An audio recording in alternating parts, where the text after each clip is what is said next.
Good morning, everyone. It's wonderful to be here. It's been, someone said 5 years or so, or 2021 since I got to visit last time. 4 years, so yeah. So I'd like to read from Whispers from Eternity, Yoganandaji's prayer demands. Satisfy my soul hunger. O all-pervading Spirit, the breeze of thy inspiration has removed every cloud from my heart. The firmament of my mind is now clear. Purified, I behold only thee everywhere. The sunshine of thy joy spreads rapidly to the farthest shores of my being. After long ages of hunger, I feed on thy light. By thy grace and by my constant wakefulness in thee, may this joy be mine forever, forever, forever.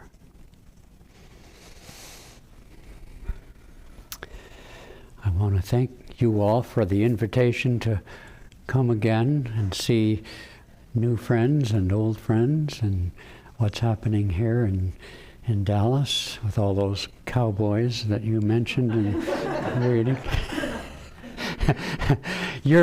Your fall weather is more like summer where I live in Seattle.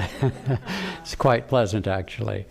So tomorrow, September 30th, is the birth commemoration of Lahiri Mahashaya in the year 1828, nearly 200 years ago. And he really set for this path a pattern for the so-called New Age, for what is called Dwapara Yuga, the age of energy, the age of individuality, age of self-respect, which is to say, rather than retire and escape from the world to find spirit, as in the medieval period and the years before us, now it is time to bring spirit to work. In the world, not of the world, but in the world. And he, therefore, though he was a great avatar and a great saint, was a householder, had a family, had children, had a job. My family and my first career job was that of an accountant, and he was an accountant, so he's particularly dear to my heart. But anyway, he was a great soul. He did community service. He helped establish a high school in Varanasi, for example, and meditation groups throughout Bengal. He was born near the Bangladesh border in that year, 1828. And when we just did the reading a minute ago, I love that, well, there's so many verses from the Bhagavad Gita that are dear to my heart, but it is better to die attempting your own dharma than to succeed doing someone else's. It reminds me of the simple fact in relationship to the first quote from the Bible when Jesus said to his disciples not to forbid those casting out devils or whatever the heck they were doing, because he who is not against me is for me. You know, people once believed the earth was flat. Millions of people believe certain things, whether it be in religion or politics and this and that. It doesn't mean that millions of people are correct. Each of us has to follow our own path, our own, what resonates with us. And thus it is the work of self-realization throughout the world, via Kriya Yoga especially, is certainly growing exponentially. But nonetheless, when you think in terms of millions of people and statistics and that kind of thing, here we are, somewhere in Richardson, I think, and a small group. You know, Master would say, Paramahansa Yogananda, who many of us address as Master, as our Guru, he would say, I prefer a soul to a crowd. And then he said with a sort of a twinkle in his eye, but I love crowds of souls. So it's not easy sometimes. I remember, and after a long trip to India, when I thought I might find what I wanted when I was in my mid-20s, and coming back a little bit empty-handed spiritually, though I had a wonderful trip, don't get me wrong, it was life-changing, but it was only then that I found Paramahansa Yogananda, the autobiography of a yogi, and Swami Kriyananda, a dear friend and the founder of Ananda Worldwide. For myself, and I think for probably all of us gathered in a place like this, we're not so needful of, you might say, the endorsement of millions of people. You wouldn't be even here if you didn't have the strength, the courage, the inspiration, the intuition to follow your heart, to follow your path. The inner path is what's unfolding in the world today, as I've mentioned in my talks this weekend, as really a solution to the problems that humanity faces. We can't agree on anything, whether it's climate change or politics or you name it. We're never going to totally agree. But if we can talk respectfully, if we can come up with solutions, isn't that really all that matters? We could solve every problem there is on this planet. I think you probably could, and you could, and each one of us, why don't they talk to us, right? Solving the problem isn't the issue. It's always it's not about reason. It's not about science. It's about the heart. And this is really the solution. In the path of yoga, well, in the Yoga Sutras, the very first verse of the Yoga Sutras is translated something like, "And now we come to the practice of yoga." Well, our lineage, and I'm sure others as well, have interpreted that otherwise seemingly like a throwaway opening sentence to a book, a scripture, as having its importance in the word now. You wouldn't be here if we hadn't gone through a journey that redirected us, not just inward, that's our path, but in a new direction. Because what great masters have said is that now means that we have been through a process, probably in many lives, but most of us only can barely remember my birthday parties when I was a kid. So don't ask me to remember past lives, but certainly in this lifetime, we've gone through what Kapil, the so-called author of the Sankhya Darshana philosophy, if you will, describes why it is what's out there offered to us as human beings for ultimate happiness is fine as far as it goes. I don't necessarily want to be poor or unhealthy or whatever, but it's just not enough. It's fine to be successful, but it simply isn't enough. In Sankhya, in other words, Kapil describes how it is, why it is. The world, which is based on the principle of duality, will never be adequate. And so when we get to this point of wanting to go within, we've at least addressed, because no one can fully satisfactorily answer the question, why? Don't you remember when you were a kid or a teenager or in college or whatever, asking why? Well, there is no satisfactory answer. Yogananda would said, when you know God, you can ask Him. Get to meet the Creator, and He'll answer all of your questions. But there are some interesting insights into it, because we can't help but ask why. Swami Kriyananda came up with a little bit of his own answer to that I have found very helpful. And he said it's the nature of bliss, which in the Sanatana Dharma of India, God is described as Satchidanandam, ever-existing, immortal, ever-present, omniscient, and conscious, superconscious, and ever-new bliss. That's what we're all seeking. And it's imagine, what if Titu there won the lottery, won $1 billion? I bet he'd be pretty excited, don't you think? I think he would be. But would he keep it a secret? No, of course not. He'd want to share it. If somebody, let's say a couple is wanting to conceive a child and the wife gets pregnant and so on, and they're all happy, we used to pass out cigars, but, well, I never did, but I smoked one once. Anyway, in other words, when you're happy, you want to share your happiness.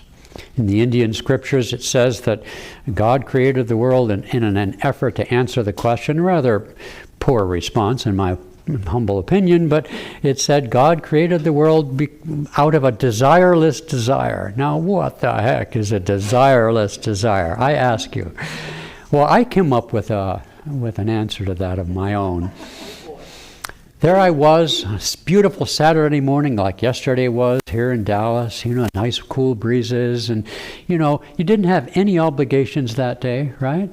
And you could read a book and go to a movie. Well, we used to go to movies prior to the pandemic, but anyway, you could call up a friend, go for a hike maybe. Are there places to hike in Dallas? Okay. We've got them in Seattle. And in other words, you could do any number of things. And you're not compelled to do any of them at all. You could be a couch potato, stay in your PJs or whatever. But you choose to maybe go out to dinner or lunch with a friend. That's a little bit like, that's my best shot at what a desireless desire is. Okay? But nonetheless, asking that question, why? One of the greatest questions besides who am I, which I've talked a lot about this weekend, one of the other great questions related to it is, why do we suffer? We can talk about God as being bliss all we want, but you don't have to go very far on this planet to see a great deal of suffering. Why? Why is it?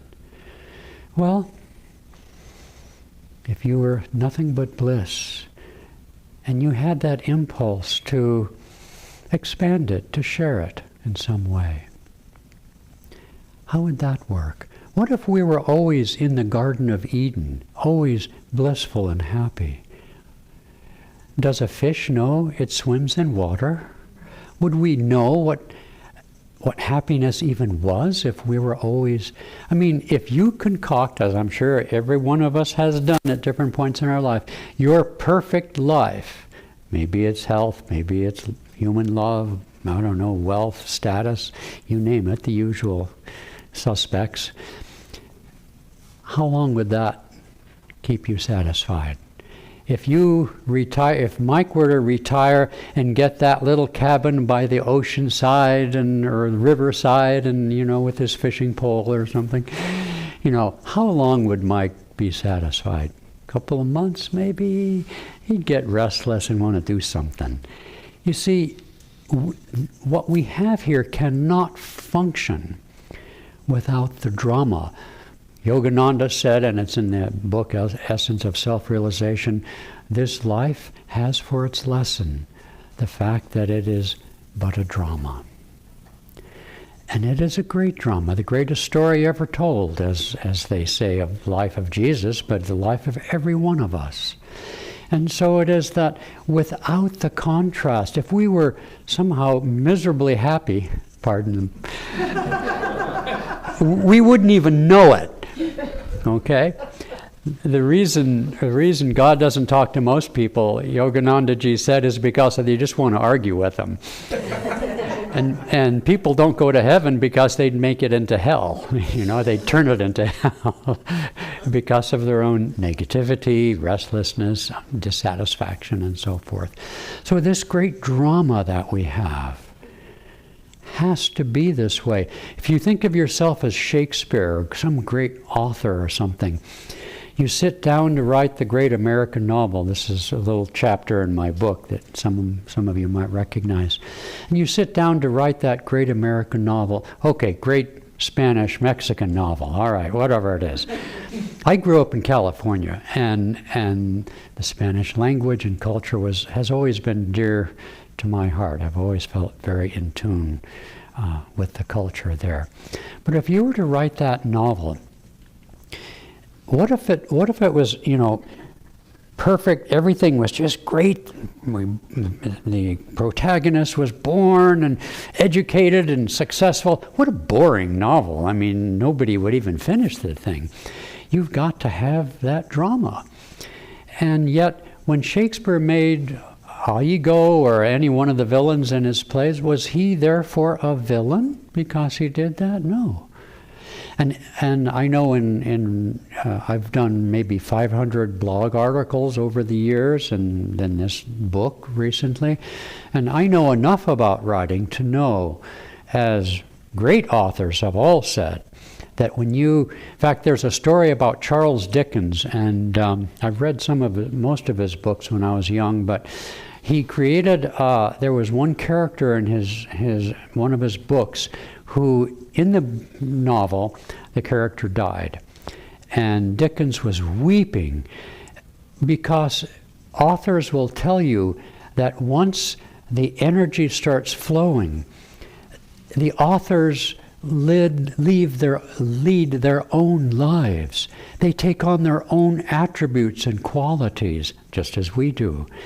And so it is that in the great drama of life, without that juxtaposition of happiness and sadness and tragedy and so forth, when you tell stories to your friends, do you tell them about the church picnic where everything was perfect? No, you tell them about the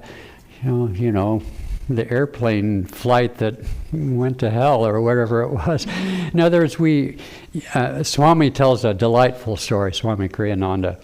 He was in Carnegie Hall, I think it was, or maybe the one in Washington, D.C., I forget.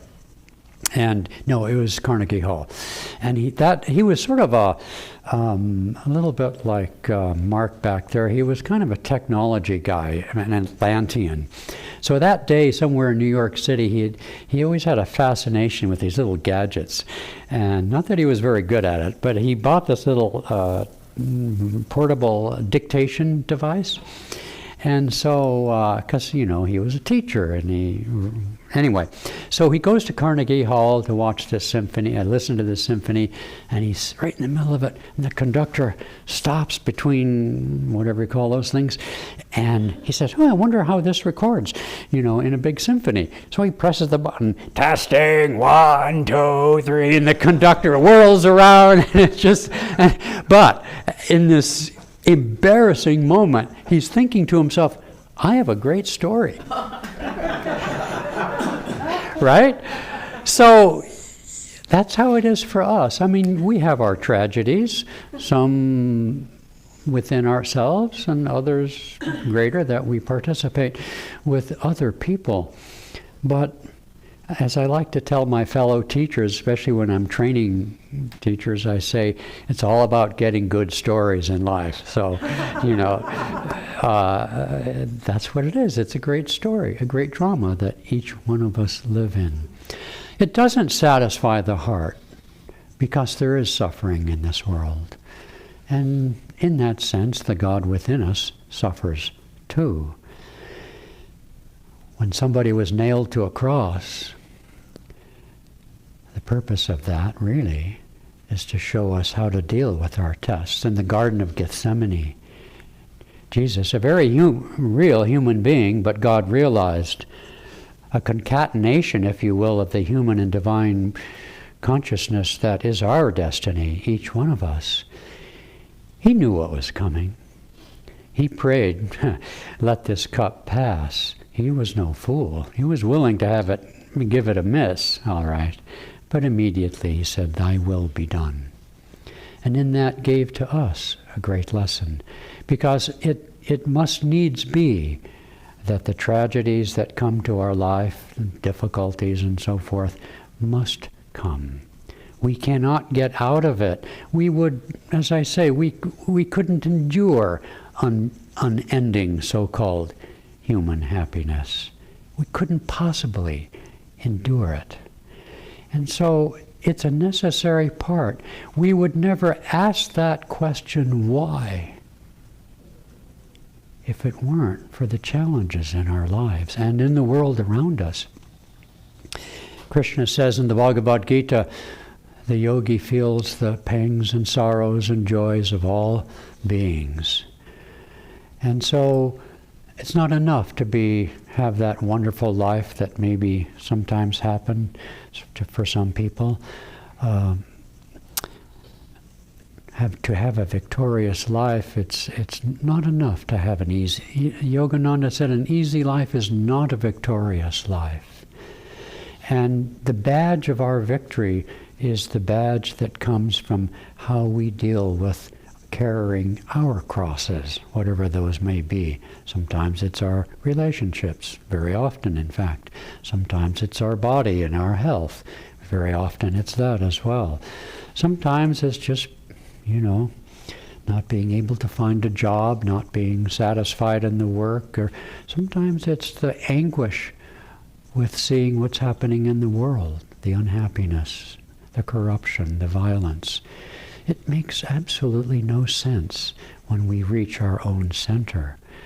But this is a school. We come here to graduate. There's nothing wrong with the world. Now, in former times, the only way to become spiritual was to go in a monastery or go in a cave, to reject the world. God didn't make the world and make it as beautiful as it can be and life as it can be for us to reject it. That was perhaps necessary in former times according to the consciousness of those times. But especially we look around and we see the beauty of the earth. We see the majesty of the creation. And we naturally want it to be a little bit better than it is. That's only natural because perfection is wired within us. But it's important for us to come to some, if not peace, at least some reconciliation with the fact that, well, I'm thinking, of course, of politics, or ecology and climate, all these things that we face in the world. I don't mean we come to peace with it, necessarily. But we have to reconcile that, well, as somebody once said to Ananda Washington, the great woman saint in India, and he was complaining, I think this was in the 1920s or something, about whatever the issues were in those days, and they had theirs too. Mother, how can we solve the issues of this world? And she said, this isn't your world. Don't you think that she who created this world knows how to operate it? Well, my answer to that is I'm not so sure, but most days I'm more apt to complain how the show is running. Yogananda would complain to Divine Mother from time to time, and you created us, you have to free us, because there's a lot of truth to that, we have our own problems. In other words, our own likes and dislikes and our own little addictions or whatever habits. But apart from how we've personalized the Leela, the duality of this world, much bigger than us. You think of the attraction of all sorts of things, through the senses and status, money, power, etc. Those are bigger than us. I appreciate the fact that in the 12-step recovery movement, you go through your different 12 steps, one of which, if you don't know, is meditation, by the way. But in one of those, you sort of hit rock bottom and you realize the need for a higher power. I don't particularly care for the fact that people go into these meetings and say, I'm an addict or I'm an alcoholic. And that affirmation is nice to outgrow. But nonetheless, when you suffer in those ways, you have to come to some honesty is a big issue with addiction, okay, secrecy, if those of you who may know a little bit about that. So at some point you need to get self-honest and so forth and know that you need a higher power. And so it is that quite apart from our own issues, there is a greater power, a satanic power. Yogananda said that I add my testimony to those of all the great saints, East and West, that Satan is real. Not a guy with a red suit and, horns or whatever, not so much that. But all the great saints, Buddha, St. Anthony, Jesus Christ, all testify that when the soul begins not begins, when the soul is about to be liberated, about to be realized, Satan actually can, as in the case of Buddha, for example, or Jesus Christ, can take human form. Because the satanic power outflowing of Om to create this incredible universe is personal in every one of us. It's a conscious force. It's not like, electricity or something. And so he acknowledged that. And so there is a force bigger than us. But the solution, the good news, is that we are bigger than us. That there is a greater force that draws us back within. And so like today when the reading says, many are the pathways to truth, there's, in a way, we each have our own religion. And that greater force that I'm referring to expresses itself uniquely through each one of us. We can come together here, or people can come together next door in the Baptist church or any number of places. But if you look around carefully, if we were to share our stories individually, we'd be so different. So you'd say, what are you doing here? It's like, it's unique. Yogananda said something that I found interesting because, in the West, in the Abrahamic faith, the goal is to go to heaven. Okay. And in heaven, I guess you strum harps. I don't mind guitars and harps, but I don't think I could do that for an eternity and really, get off on it, as we used to say in the 60s. So the ego remains another. In certain faith traditions and in some of the non-duality, some of the more complicated things in India too, this idea that we remain. Yogananda sort of brought those together. He said it this way. Yes, in God, the ego expands and merges into the infinite spirit. But in the infinite spirit, nothing is ever lost. Because that instinct for survival that's embedded within us is not just some Darwinian, some biological thing. It's deeply embedded consciousness to survive. And so when we achieve moksha, liberation, which goes way beyond just strumming harps in heaven, which is, probably exists too, I'm thinking. But anyway, when we merge into that, the life that has been you and I through many incarnations, everything exists. I mean, what's infinity if it's not everything, right? So all the lifetimes we've led all remain in the infinity of the Spirit. That's how and why great saints and great devotees have had visions of people who lived long ago, Krishna and Buddha and Rama and Jesus and so on and so forth, because the reality of those forms and the uniqueness of our souls, that uniqueness is stamped from the moment of our birth in infinity. We are as old as God because we are children of God. And so many are those pathways because we're stamped with a unique, indelible identity. And it's not the personality. That's very hard to distinguish. I've spent a lot of years trying to figure out how that can be. I guess I just have to wait till I get there and somebody will explain it to me. But it's a wonderful drama that we have the opportunity. The angels in heaven, it says, the devas all seek mortal birth because it's on this plane that the drama of creation was destined to enact itself. It's the great Leela of hide and seek. We're here to unmask the man behind the curtain, if you know your Wizard of Oz movie, okay?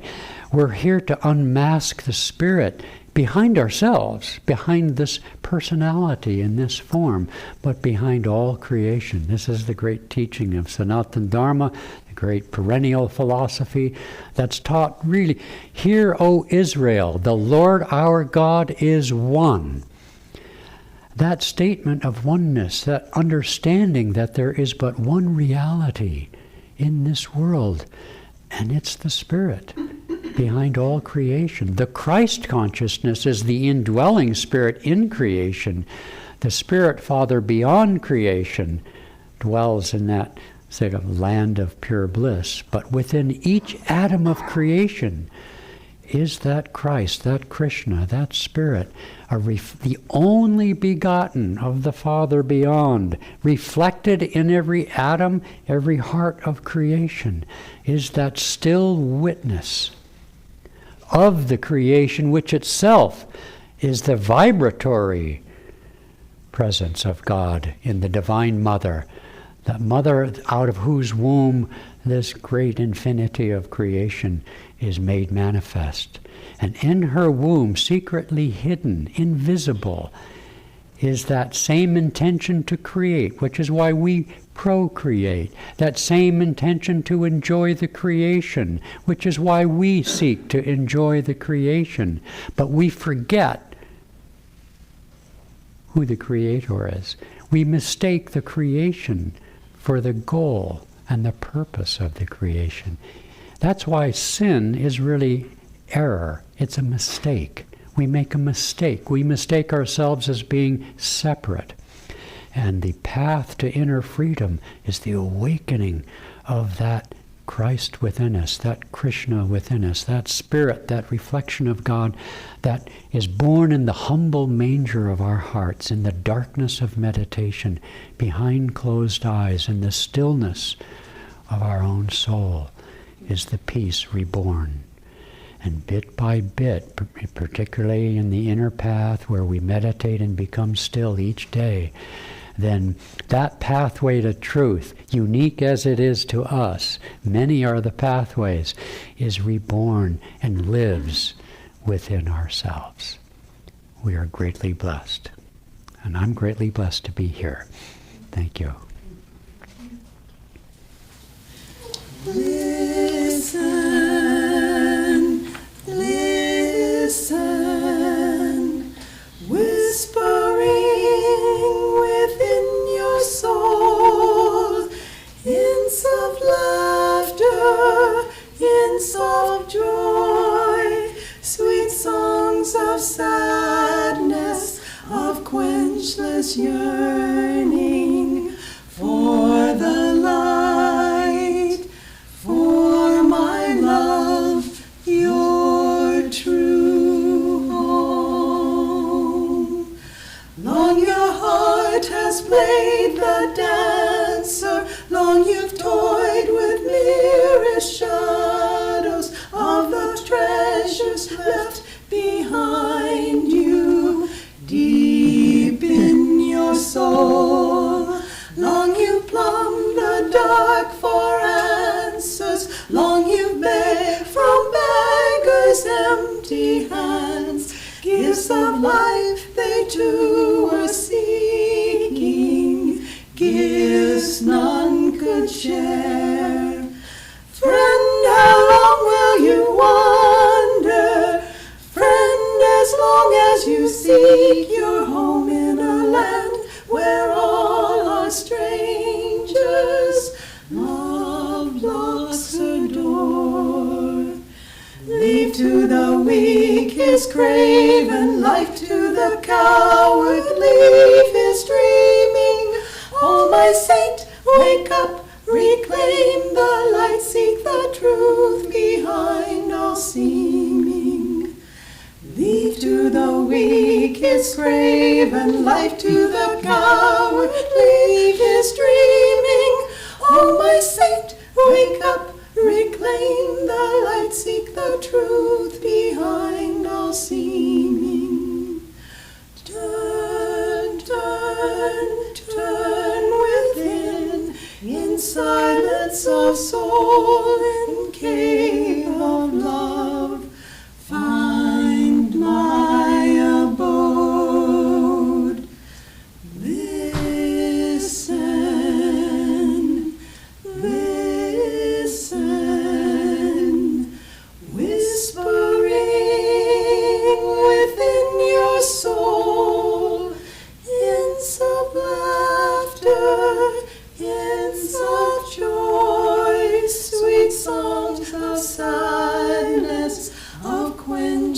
yearn.